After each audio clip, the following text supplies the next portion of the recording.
Coming up now on the SPFL's official YouTube channel, we've got the latest action from the Championship, League 1 and League 2, including stalemate at Dens Park,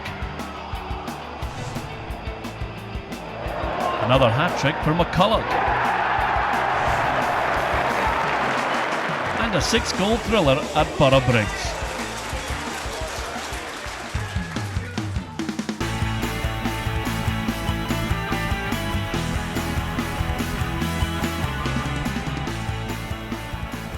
Championship leaders Hamilton lost their 100% record with a scoreless draw at Dens Park. Accies had chances in the match, but they couldn't get the ball past Dundee keeper Kyle Letheren. The strike from more than 30 yards looked destined for the corner of the net until the Dens Park keeper produced the save. Dundee pushed forward in the first half too, but were struggling to find a way through a well-organised Hamilton defence. Alec Neil's men doing everything they could to keep Dundee out. Both sides were resorting to shooting from distance, and Ali Crawford was next to try his luck for the visitors from a fair distance. Dundee had probably the best chance of the match in the second half, but with only Kevin Cuthbert to beat, Gary Irvine failed to hit the target. A disappointed Irvine with a poor finish. 0-0 the score.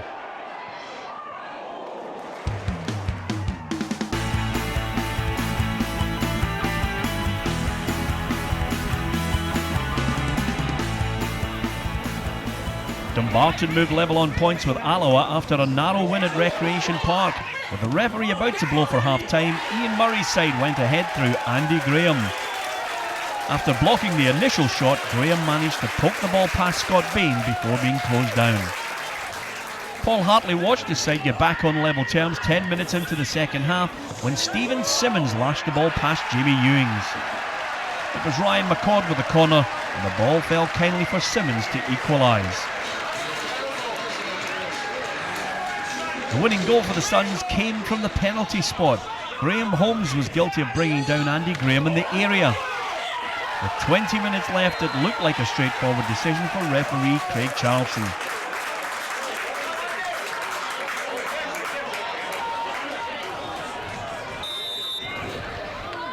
Penalty kick, Scott Agnew took responsibility and he sent the ball low into the corner. A confident left-footed finish to seal the win for Dumbarton.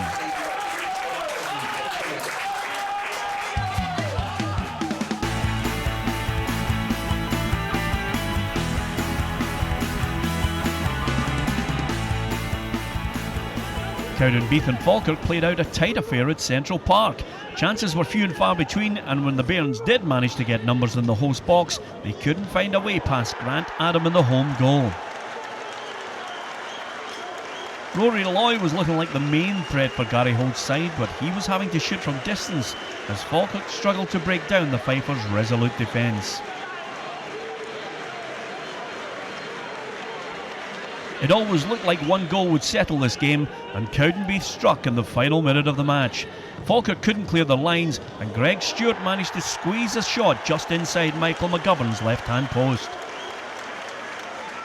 The ball fell kindly to him on the edge of the area, and with the Bairns' defence slow to close him down, he managed to score with a low drive and secure all 3 points for Cowdenbeath.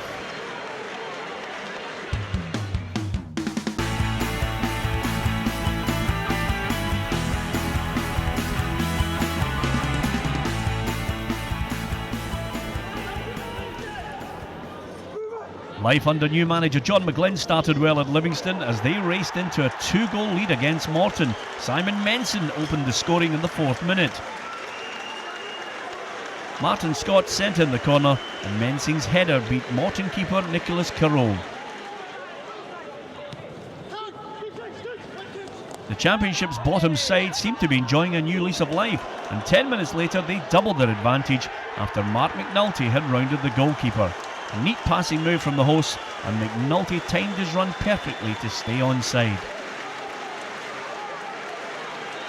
Only one thing in the striker's mind: as soon as he was past the goalkeeper, composure to finish.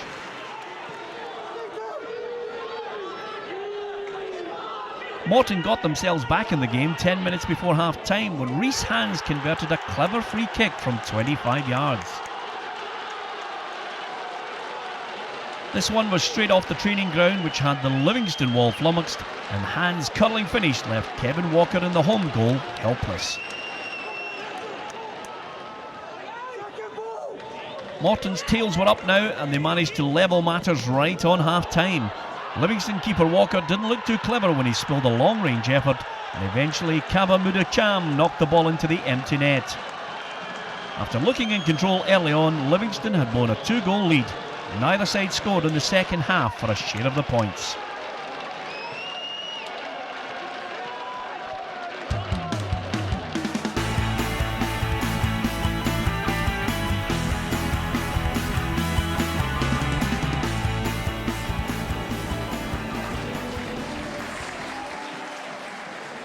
The final game in the Championship was at Palmerston Park, Dumfries, where Queen of the South faced Raith Rovers.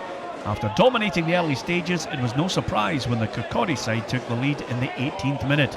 Grant Anderson sent the ball across the host 6-yard area, and with the Queen's defence posted missing, Greg Spence scored the goal. It was an incisive move from Grant Murray's side, and the home defence seemed to be caught flat-footed. There was no way back from that for the Dumfries side, and Rovers left with all 3 points.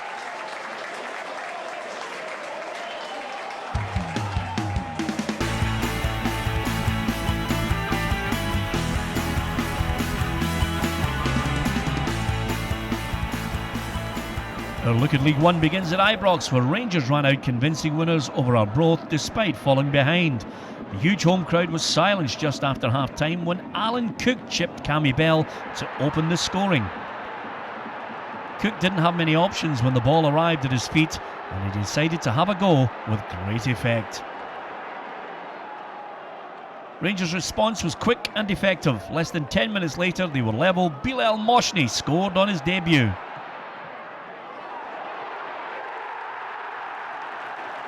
Nicky Law's drive was deflected into the path of the defender, and he showed great composure to fire the ball past Scott Morrison.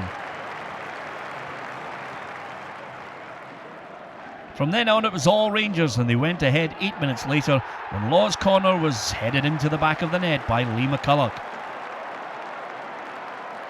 Arbroath couldn't handle the in-swinging ball, and McCulloch was well placed to convert.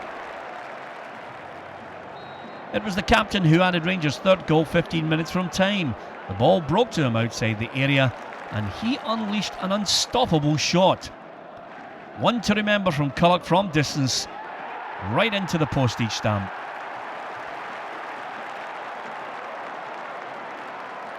That one pleased Ali McCoist, and as you can see, the veteran couldn't have caught the ball any better, and there's not a keeper in the land who would have stopped that one.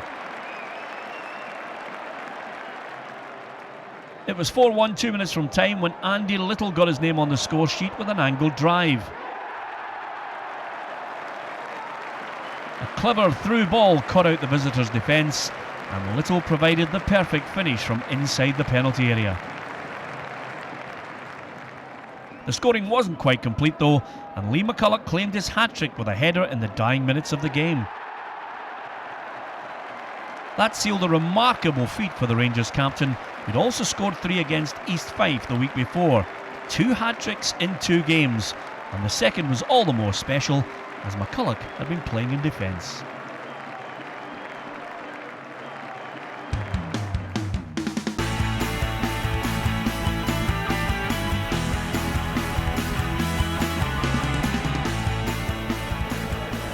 Airdrieonians left it late to snatch a win at home to Stranraer in a 5-goal thriller at New Broomfield. Jamie Bain set up Davy Sinclair for the opening goal in the 12th minute. Sinclair had time to look up on the edge of the area, and he fired the ball past the helpless David Mitchell.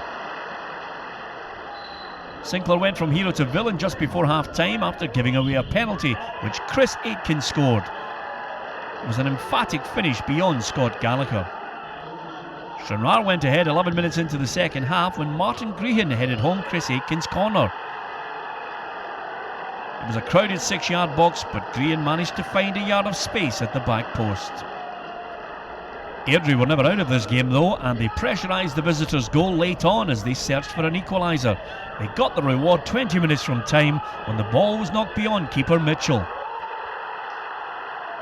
Lewis Coult managed to get the final touch after the ball was launched back into the area.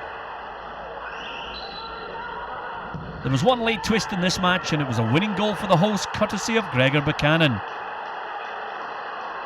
Less than 2 minutes left when Buchanan got the all-important touch from close range.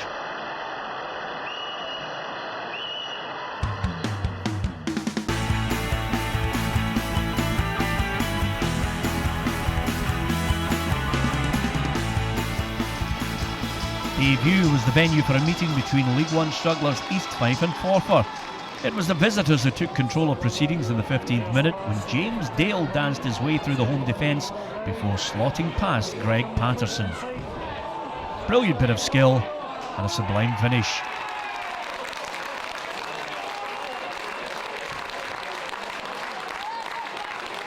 Good play in the build-up from Chris Templeman, but there was no easy route to goal when Dale picked up the ball on the edge of the area.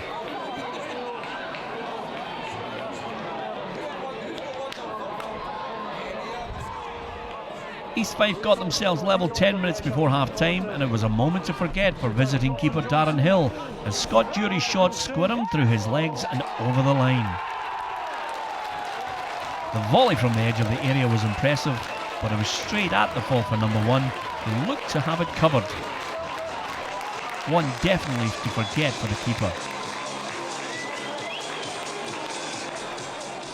Forfar got their noses in front for a second time 5 minutes into the second half. Dale Hilson only had one thing in his mind when he drove towards goal, and his long-range drive was too good for Fifer's keeper Patterson. The shot must have been from about 30 yards out, and it bounced awkwardly just in front of the East Fife keeper.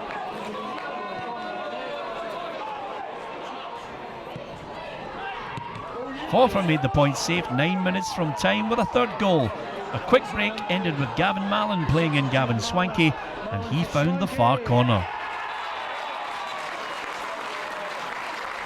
All 3 points were heading back up the road to Forfar, and that result saw them leapfrog East Fife as they moved up to 8th in League One.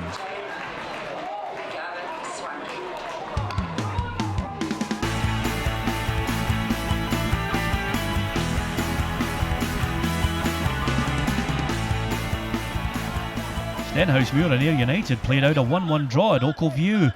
It was the visitors who went ahead 4 minutes before half-time. Craig Malcolm held up the ball well in the area and eventually laid it off for player-manager Mark Roberts, who curled it beyond Wallace Smith in the home goal.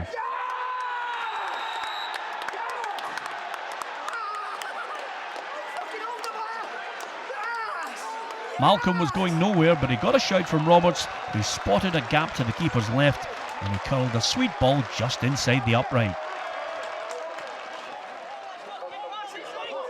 Ayr pushed for a second goal, but as they charged forward, Stenhousemuir caught them out. Darren Smith beat the offside trap, and he was left with only keeper David Hutton to beat, which he did to level the match 1-1.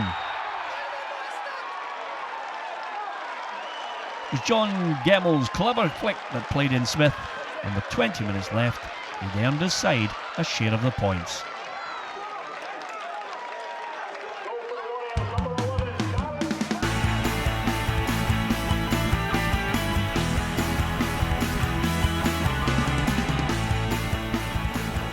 Our look at League 2 begins at Broadwood, where leaders East Stirlingshire were narrow winners over Clyde. Max Wright knocked them in front early in the second half. Chris Townsley sent the ball to the far post, and Wright was in the right place to knock in the rebound after Jamie Barclay's initial save. Clyde refused to buckle though, and 15 minutes from time, John Sweeney's impressive drive got them back on level terms. No one was picking up the captain's run, and he found the top corner of Grant Hayes' net to set up an exciting end to the match.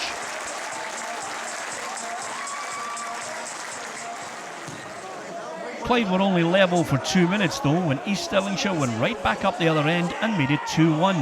Max Wright claimed his second goal of the afternoon with this finish. The home defence couldn't cope with the flick on inside the area, and Wright just managed to poke the ball beyond Jamie Barclay. A 2-1 win for the Shire, who extended their lead at the top of the table to 2 points.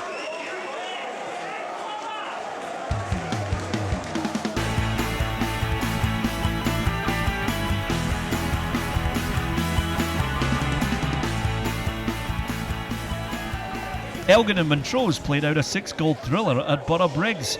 It was the visitors who drew first blood when Brian Deasley expertly curled the ball over Stuart Black. There didn't look to be any danger when Deasley cut inside, but his shot from outside the area in the 19th minute was measured to perfection. The host didn't score until the second half. With just under 15 minutes of the second period played, David Niven equalised.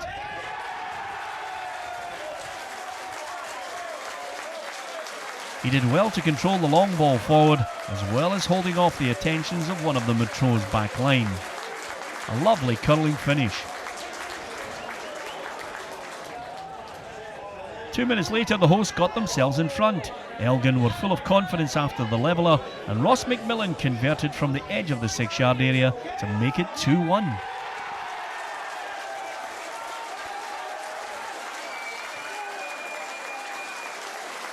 The match had completely turned on its head in the space of 2 minutes, and the home fans were loving it.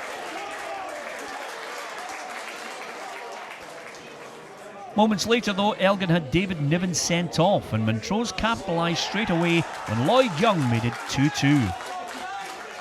It was a teasing cross from the right hand side, and Young latched onto the loose ball to send it past Stuart Black in the home goal. Just 3 minutes after that, Montrose scored again to put themselves firmly in control against the 10 men. Brian Deasley claiming the goal, his second of the afternoon. The long-range drive came crashing back off the crossbar, and with the keeper stranded, it was a straightforward finish. But the action wasn't finished there, and despite being a man light, Elgin fought back to claim a point thanks to Sean Crichton's powerful header. There were plenty of blue jerseys at the back, but Crichton jumped the highest and managed to steer his header past Montrose keeper Stuart Mackenzie.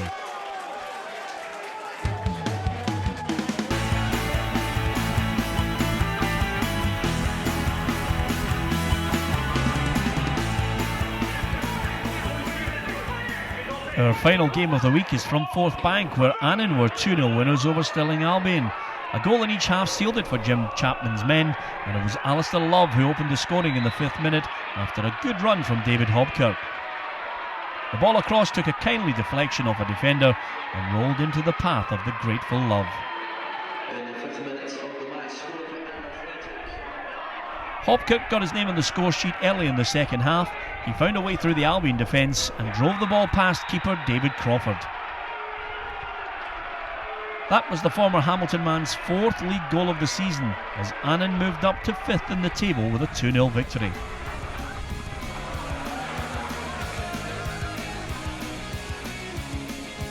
Here's how the fixtures look in the Championship this weekend.